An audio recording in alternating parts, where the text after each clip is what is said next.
Oh, kumain ka na. Malilate ka pa. May pinadala nga pala yung daddy mo galing Canada.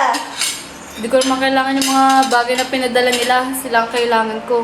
Nako, nagbumukmuk ka na naman. Intindihin mo na lang yung daddy mo. Para sa ikabubuti mo rin naman yan eh. Kaya porket ba hindi nila ako tunay na anak? Hindi ko maramdaman yung pagmamahal at kalina nila. Ito na lang yung kaisa-isang bagay na nagpapaalala sa mga magulang ko.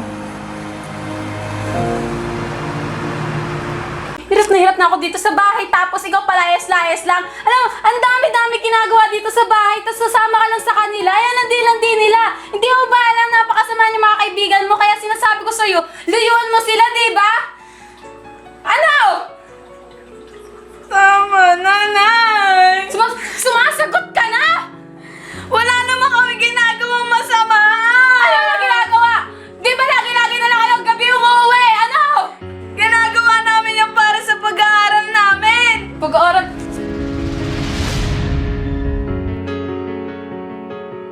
Tama na! Sakal na ako sa pagkakahawak mo! Kahit minsan naman, pakawalan mo ako! Nak, sorry na, nak, sorry na. Bitawan mo ako! Yan yung mga listahan ng mga utang nyo, ha? Ayos naman, basta buo ang pamilya natin. Makakaraos din tayo. O tara na, kain na tayo. Linalangon na yung pagkain natin. Musobra ka na!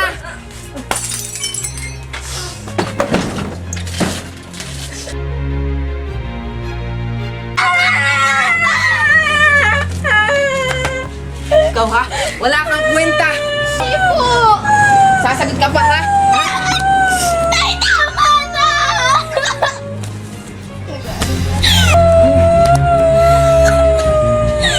Tama na, Tay! Lamas na yung buhay ko! Lahat na lang ng problema ng pamilyang ito, dala-dala ko! Bahala ka sa buhay mo!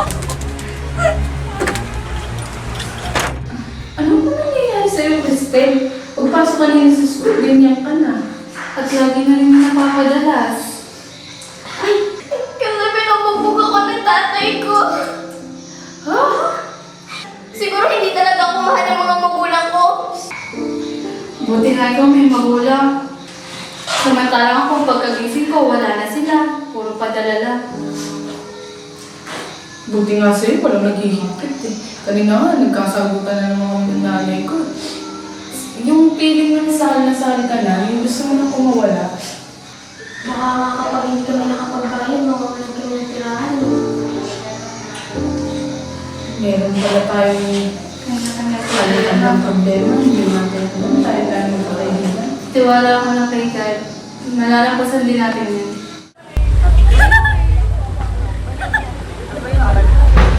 Nay!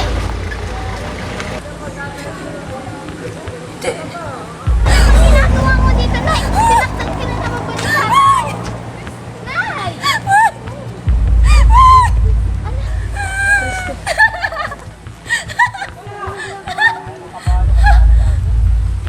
Stella! Ba, Nay? Hindi po! Alexandra po pangalan ko! Nay, ano naman ba yan? Baka po nagkakamali lang po kayo!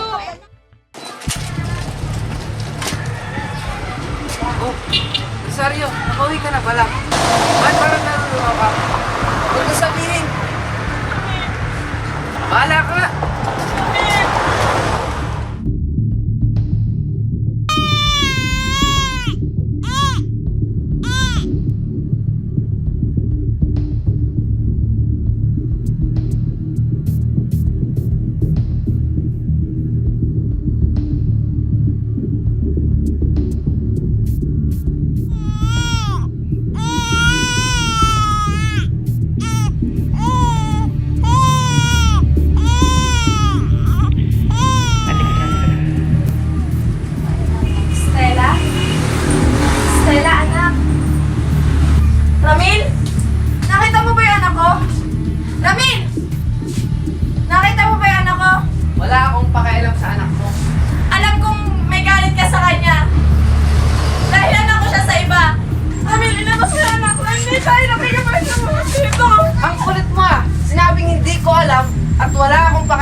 Kwento na ang ginawa ko. Tulungan mo ako.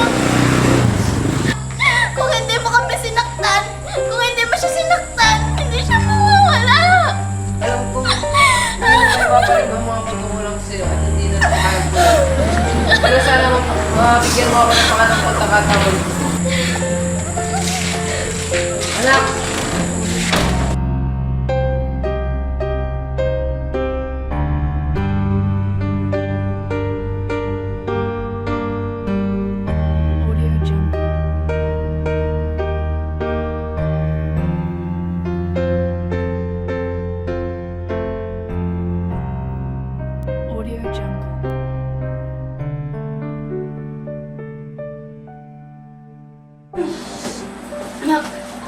Anak, teka lang.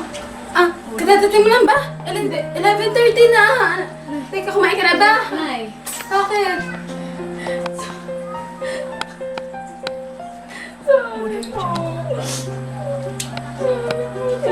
Ako dapat na sorry eh. Ako may kasalanan eh. Masyado ko na pinagigpitan. Sorry. Hoy, Esperanza! Hoy! Hoy, lumabas ka dyan! Ano na?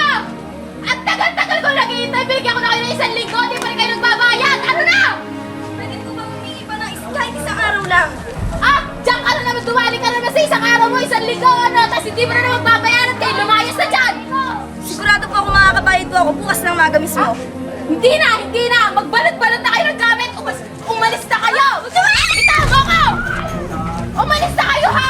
Wala kang kwentang magulang! 1 linggo na yung binigay ko sa inyo! Wala ka karapatan para sabihin ako ng ganyan! Nararamdaman mo ba yung nararanasan namin? Wala akong pakailam kahit ano pa estado ng buhay nyo! Anong kwento nyo?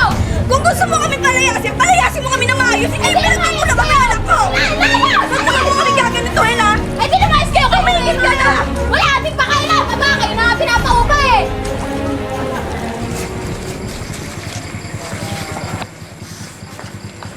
Anak, pasensya dahil ito lang nabigay kong buhay sa'yo. Alam mo, hindi dapat nararanasan yung ganitong buhay eh. Kasi nagsikap kami ng tatay mo. Hindi mo sana nararanasan yung buhay na dito. Tanggap ko naman. Pag ito, meron tayo. Pati masaya na ako dahil ramdam ko yung haplos at pagmamahal mo sa akin. Okay na ako, Nay.